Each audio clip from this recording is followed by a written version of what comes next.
Assalamualaikum warahmatullahi wabarakatuh. Aaron menjadi mualaf setelah mengenal Islam saat tinggal 2 tahun di Indonesia. Aaron berasal dari keluarga Yahudi di New York, Amerika Serikat. Dia menjadi mualaf dan masuk Islam setelah mengikuti pertukaran pelajar di Indonesia. Dikutip dari About Islam, disebutkan bahwa Aaron tumbuh di New York. Nenek moyangnya berasal dari Polandia, Eropa Timur. Mereka meninggalkan kampung halamannya ketika Kekaisaran Rusia menguasai sejumlah wilayah di Polandia. Setelah melalui perjalanan panjang, akhirnya nenek moyang keluarga Aaron tinggal dan menetap di New York. Meski beragama Yahudi, keluarga ini bukan Yahudi Ortodok. Meski harus diakui Yudaisme berperan penting untuk menanda identitas keluarga ini. Mereka mengikuti ritual dan perayaan tradisional sambil terlibat dengan masyarakat di sekitar kami, katanya. Sejak usia dini, Aaron mengembangkan bakatnya di musik. Pada remaja, dia sudah menyukai musik eksperimental. Dia terpesona dengan musik tradisional dan alat musik dari berbagai negara. Dia menggunakan suara yang berbeda dan memasukkannya ke dalam komposisi musiknya sendiri. Suatu hari, seorang teman memberitahunya tentang Indonesia, dan dia bisa belajar etnomusikologi di sana. Aaron bertekad untuk bepergian ke Indonesia dan mendaftar di institut seni yang menawarkan gelar di bidang etnomusikologi. Ketika Aaron tiba di Indonesia dan mendaftar di institut, Aaron tidak memberitahu siapapun bahwa dirinya orang Yahudi.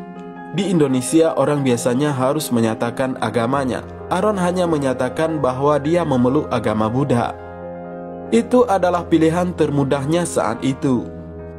Dia khawatir orang akan menunjukkan permusuhan terhadapnya karena dia orang Yahudi.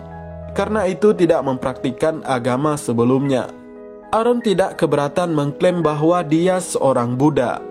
Aaron tinggal lebih dari 2 tahun di Indonesia. Selama waktu itu dia bergabung dengan banyak proyek musik. Dia berusaha menghindari diskusi keagamaan sebaik mungkin. Dia berkonsentrasi pada musiknya. Dia pun menjadi jauh dengan nilai-nilai Yahudi.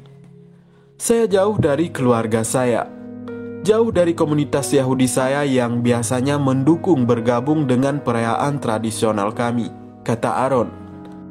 Menurut Aaron, Islam seperti yang biasa dianut oleh masyarakat lokal, bukan untuk dirinya. Aaron berpikir bahwa banyak umat Islam hanya menghabiskan terlalu banyak waktu untuk berdoa daripada melakukan hal-hal yang lebih penting. Pada suatu hari, Aaron bergabung dengan pertunjukan gamelan tradisional. Gamelan adalah instrumen perkusi tradisional di Jawa yang terbuat dari logam.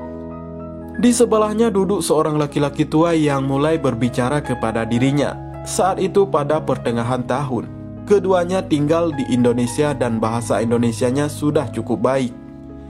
Dia menjelaskan kepada Aaron hubungan antara gamelan dan Islam. Dia memberitahunya tentang gamelan kerajaan kuno yang memiliki satu-satunya tujuan untuk memperingati kelahiran Nabi besar Muhammad SAW.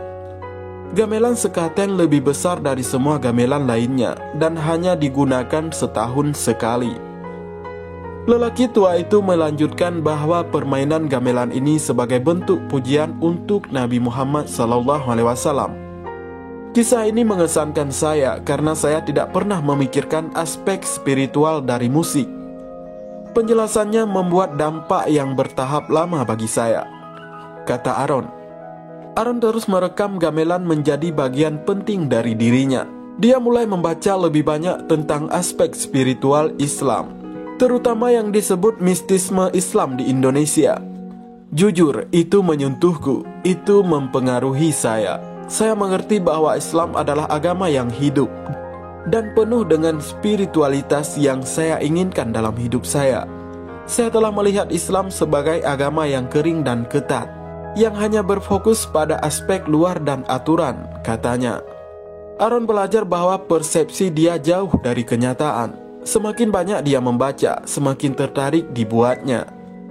Aaron juga membaca tentang Islam di tempat-tempat lain di dunia, dan saya terpesona dengan kekayaannya, kata Aaron. Aaron tertarik untuk memeluk Islam dan menjadi Muslim, namun dia mulai khawatir tentang keluarganya. Apa yang akan mereka katakan? Seorang Yahudi menjadi seorang Muslim. Saya tidak ingin kehilangan mereka, kata Aaron. Akhirnya Aaron mengikuti kata hatinya. Dia mengucapkan kalimat syahadat di pusat komunitas Muslim kecil di New York City.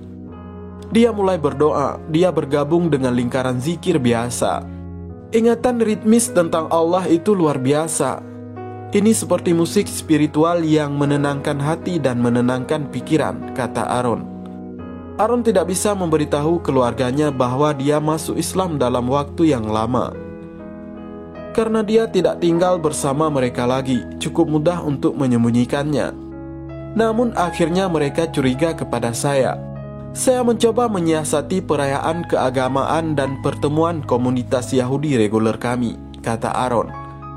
Ketika saya memberitahu mereka, mereka hanya diam untuk apa yang tampak seperti selama ini. Kemudian ibu saya bertanya apakah saya bahagia, lalu saya berkata iya.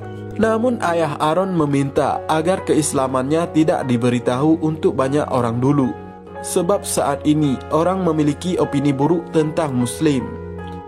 Orang tua Aaron tidak ingin masyarakat berpikir negatif tentang dirinya dan keluarganya. Aaron memenuhi permintaan ayahnya sampai sekarang. Aaron masih melakukannya. Aaron tidak berbicara tentang agama. Dia hanya sekali bergabung dengan pertemuan komunitas Yahudi. Saya masih bisa melihat dan mengunjungi keluarga saya. Alhamdulillah, kata Aaron. Inilah kisah singkat perjalanan Aaron dari seorang Yahudi memilih untuk memeluk agama Islam. Mudah-mudahan bermanfaat. Wallahu a'lam bishawab. Wassalamualaikum warahmatullahi wabarakatuh.